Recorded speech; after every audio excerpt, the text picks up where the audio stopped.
고린도후서 3장. 우리가 자화자찬하는 것처럼 들립니까? 신임장을 받았다고 주장하면서 우리의 권한을 옹호하는 것으로 들립니까? 글쎄요, 그렇지 않습니다. 우리는 여러분에게 내보일 추천서나 여러분에게서 받을 추천서가 필요 없는 사람입니다. 여러분 자신이야말로 우리가 필요로 하는 추천서의 전부입니다. 여러분의 참된 삶이야말로 누구나 보고 읽을 수 있는 편지입니다. 그리스도께서 친히 그 편지를 쓰셨습니다. 그 편지는 잉크로 쓰신 것이 아니라 살아계신 하나님의 영으로 쓰신 것입니다. 그 편지는 돌에 새긴 것이 아니라 사람의 삶에 새긴 것입니다. 그리고 우리는 그 편지를 전하는 사람입니다.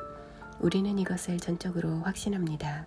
그리스도께서 하나님을 위해 친히 쓰신 여러분이야말로 우리의 추천서입니다. 우리 같으면 이런 추천서를 쓸 생각도 하지 못했을 것입니다. 하나님만이 그러한 추천서를 쓰실 수 있습니다. 그분의 추천서가 우리에게 권한을 주어 우리가 이렇게 새로운 행동 계획을 실행에 옮기고 있는 것입니다. 그 계획은 종이에 잉크로 쓴 것도 아니고 페이지마다 율법에 관한 각 줄을 빼곡하게 달아서 여러분의 영을 죽이는 것도 아닙니다. 그 계획은 성령께서 영에 대고 쓰신 것, 그분의 생명이 우리의 삶에 대고 쓰신 것입니다. 죽음의 통치, 돌판에 새긴 죽음의 헌법인 율법은 멋지게 시작했습니다. 모세가 율법을 새긴 그 돌판을 전달할 때 곧 사라지기는 했지만 그의 얼굴은 대낮같이 빛났습니다. 이스라엘 백성은 태양을 응시할 수 없는 것처럼 그의 얼굴을 똑바로 쳐다보지 못했습니다. 그렇다면 살아계신 영의 통치는 얼마나 더 눈부시겠습니까? 율법에 의해 이루어진 정죄의 통치가 인상적이었다면 성령에 의해 이루어지는 의의 통치는 얼마나 더 인상적이겠습니까? 이의 통치가 눈부셨다고 하지만 그것은 이 새 통치와 나란히 서면 완전히 희미해 보일 것입니다. 잠시 있다가 사라지고 말 제도가 깊은 인상을 주었다면 영원토록 다스릴 이 밝은 빛나는 통치는 얼마나 더한 인상을 주겠습니까? 우리를 감격스럽게 하는 그 소망이 있기에 그 어떤 것도 우리에게 방해가 되지 않습니다. 모세와 달리 우리는 숨길 것이 전혀 없습니다. 모든 것이 우리와 함께 환히 드러나 있습니다. 모세는 자기 얼굴에 나타난 영광이 사라져가는 것을 이스라엘 자손이 알아채지 못하게 하려고 수건을 썼습니다. 그래서 그들은 알아채지 못했습니다. 그들은 그때에도 알아채지 못했지만 지금도 알아채지 못하고 있습니다. 그 수건 뒤에 아무것도 남아있지 않다는 것을 전혀 알아채지 못하고 있습니다. 오늘날에도 그들은 그 낡고 힘없는 통치의 선포를 소리내어 읽고 있지만 그것을 꿰뚫어 보지는 못합니다. 오직 그리스도만이 수건을 벗기셔서 그 뒤에 아무것도 없다는 것을 그들로 직접 보게 하실 수 있습니다. 그러나 그들이 모세처럼 돌아서서 하나님을 마주하면 하나님께서 그 수건을 벗겨주십니다. 그러면 거기서 하나님과 서로 얼굴을 마주보게 됩니다. 그 순간 그들은 하나님이 율법을 새긴 한 조각 돌판이 아니라 살아계셔서 인격적으로 임재하시는 분이라는 것을 깨닫게 됩니다. 살아계신 영이신 하나님께서 임하시면 우리를 옥죄던 저 낡은 법조문이 쓸모없다는 것을 깨닫게 됩니다. 우리는 그 법조문에서 풀려난 사람들입니다. 우리 모두가 그러합니다. 우리와 하나님 사이를 가로막는 것은 아무것도 없습니다. 우리의 얼굴은 그분의 얼굴빛으로 환히 빛나고 있습니다. 하나님께서 우리 삶에 들어오시고 우리가 그분을 닮아갈 때 우리는 메시아를 꼭 닮은 형상으로 변화되고 우리 삶은 점점 더 밝아져서 보다 아름다워질 것입니다. 4장. 하나님은 너무도 은혜로우셔서 그분이 하고 계신 일에 우리를 참여시키셨습니다. 그러니 이따금 힘겨운 시기를 만나더라도 우리는 단념하거나 우리 일을 포기할 마음이 없습니다.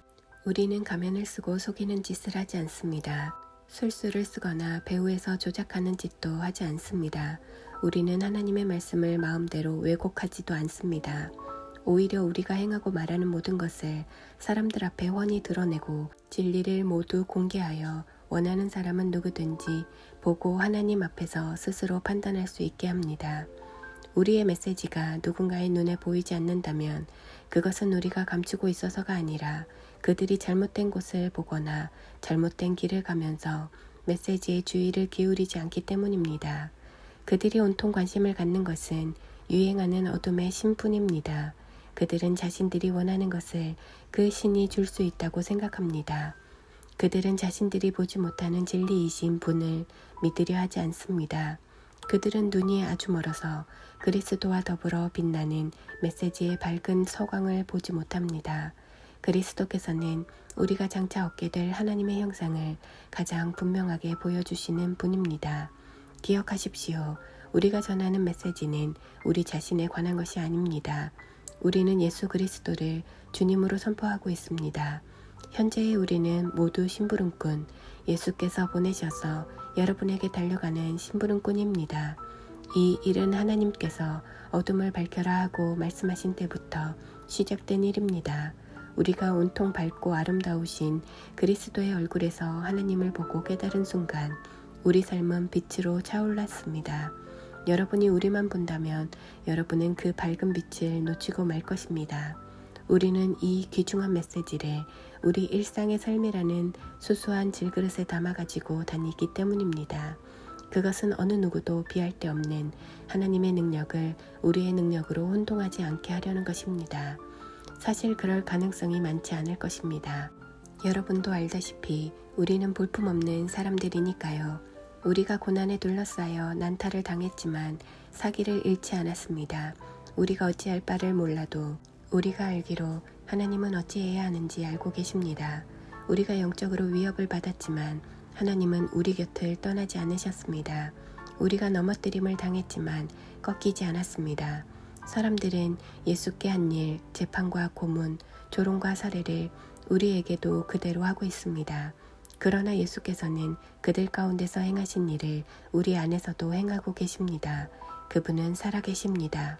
우리의 삶은 예수를 위해 끊임없이 위험을 무릅쓰고 있습니다. 그것은 예수의 생명이 우리 안에서 보다 분명히 드러나게 하려는 것입니다. 우리는 가장 나쁜 일을 겪고 있지만 여러분은 가장 좋은 상황을 맞고 있습니다. 우리는 이것을 비밀로 할 수 없습니다. 절대 그럴 수 없습니다. 나는 믿었다. 그래서 말했다. 라고 말한 시편 기자처럼 우리도 우리가 믿는 바를 말합니다. 우리가 믿는 바는 주 예수를 다시 살리신 분께서 우리를 여러분과 함께 다시 살리시리라는 확신입니다.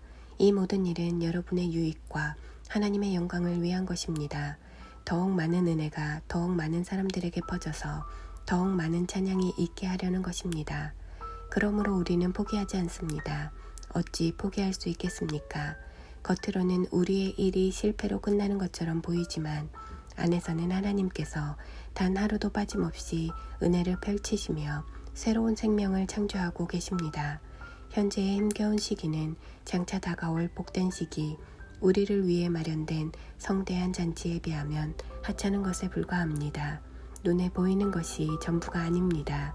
지금 우리 눈에 보이는 것은 오늘 이 자리에 있다가 내일이면 사라지고 말지만 보이지 않는 것은 영원히 지속될 것입니다.